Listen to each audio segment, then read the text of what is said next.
ఎప్పుడైనా మీరు గమనించారా?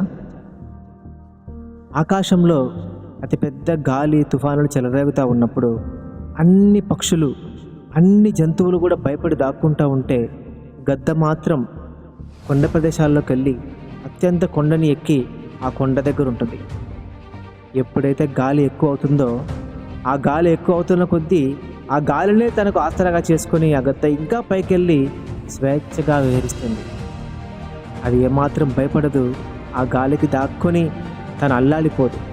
ఆ గాలినే తను కింద ఆసరాగా చేసుకొని పైకి విహరిస్తూ ఉంటుంది. ఆకాశంలో స్వేచ్ఛగా ఎగురుతుంది. మన జీవితంలో కూడా అంతే. అనేకమైన చిన్న జంతువుల్లాగా మనం భయపడి ఉండకుండా గద్దలాగా సమస్య మన జీవితంలో వచ్చినప్పుడు ఆ సమస్యనే మనం అనుకూలంగా మార్చుకుందాం. ఆ సమస్య మనలోని కొత్త కోణాన్ని ఆవిష్కరించేలా చేద్దాం.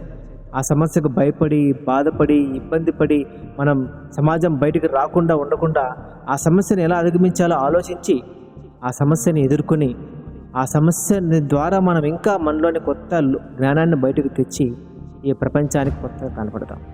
స్వేచ్ఛగా ప్రపంచంలో జీవించాలంటే సులువు కాదండి. అనేక సమస్యలు మనకు వస్తాయి. వాటికి భయపడి దాక్కుంటే మనం సమాజంలో ఏమీ చేయలేం.